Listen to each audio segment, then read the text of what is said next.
Hi friends, welcome to Aasi cooking. இன்றைக்கி நம்ம செய்யப்படுற ரெசிபி என்னென்னா டேஸ்டி அண்ட் ஸ்பைசியான மட்டன் கீ ரோஸ்ட். வாங்க எப்படி செய்யலான்னு பார்க்கலாம். அதுக்கு மட்டனை நல்லா வாஷ் பண்ணிவிட்டு அது கூட இஞ்சி பூண்டு பேஸ்ட் 1 டேபிள் ஸ்பூன், மஞ்சள்தூள் 2 டேபிள் ஸ்பூன், மிளகாய்த்தூள் 1 டேபிள் ஸ்பூன், தேவையான அளவு உப்பு, தண்ணி சேர்த்து நம்ம நல்லா மிக்ஸ் பண்ணி வேக வச்சுருவோம். இப்போது அதுக்கு மசாலா அரைக்கிறதுக்கு காஷ்மீரி மிளகாய், வரமிளகாய் 4, 1 டேபிள் ஸ்பூன் சோம்பு, பட்டை, கிராம்பு, ஏலக்காய், 1 டேபிள் ஸ்பூன் சீரகம், 2 டேபிள் ஸ்பூன் முழுமல்லி, 1 டேபிள் ஸ்பூன் மிளகு. இது எல்லாத்தையும் ஒரு பேனில் சேர்த்து நல்லா ட்ரை ரோஸ்ட் பண்ணி எடுத்துக்குவோம்.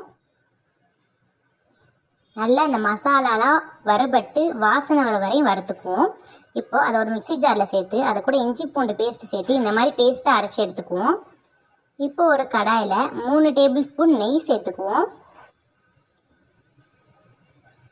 இது கீ ரோஸ்ட்டுங்கிறனால நிறைய கீ சேர்த்தா தான் டேஸ்ட்டு செம்மையாக இருக்கும். இப்போது அந்த நெய்யோட நம்ம அரைச்சி வச்சுருக்க அந்த மசாலாவையும் சேர்த்து மிக்ஸ் பண்ணிக்குவோம். இப்போது 2 டேபிள் ஸ்பூன் தயிர் சேர்த்துக்குவோம். தயிரையும் மசாலாவையும் நல்லா மிக்ஸ் பண்ணி விட்டுருவோம்.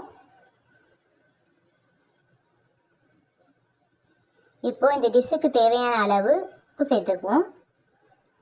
இப்போ நல்லா எண்ணெய் பிரிஞ்சு வரும். அந்த நேரத்தில் நம்ம மட்டன் வேக வச்சுருக்கோம்ல தண்ணி, அதிலிருந்து ஒரு 2 கரண்டி சேர்த்துக்குவோம். சேர்த்து நல்லா மிக்ஸ் பண்ணிக்குவோம். இப்போ அது தண்ணியும் நல்லா வற்றி இந்த மாதிரி வந்தோடனே நம்ம வேக வச்சுருக்க மட்டனையும் இது கூட சேர்த்துக்குவோம். நல்லா மிக்ஸ் பண்ணி விட்டுருவோம். இப்போது அந்த தண்ணியெல்லாம் நல்லா கொஞ்சம் வற்றி வரவும் அது கூட கருவேப்பிலை கொத்து சேர்த்து நல்லா மிக்ஸ் பண்ணி எடுத்துக்குவோம்.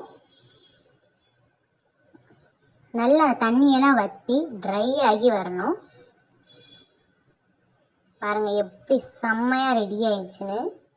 அவ்வளோ டேஸ்ட்டாக இருக்கும். அவ்வளோதான், நம்மளோட மட்டன் கீ ரோஸ்ட் செம்ம டேஸ்டியாக ஸ்பைஸியாக ரெடி ஆயிடுச்சு. இதை ஒரு ஒயிட் ரைஸோட சேர்த்து பிசைஞ்சு சாப்பிட்டோன்னா செம்ம டேஸ்ட்டாக இருக்கும். அல்டிமேட் டேஸ்ட்டில் இருக்கும். வேணுன்னா உங்கள் வீட்டில் ஒரு தடவை செஞ்சு பாருங்கள். நம்ம சேனலை சப்ஸ்கிரைப் பண்ணுங்கள். பக்கத்தில் இருக்க பெல் பட்டனை கிளிக் பண்ணுங்கள். அப்போ தான் நான் போகிற நெக்ஸ்ட் வீடியோ உங்களுக்கு நோட்டிஃபிகேஷனாக வரும். வீடியோவை மிஸ் பண்ணாமல் பார்ப்பீங்க. தேங்க்யூ ஃபார் வாட்சிங். பாய்.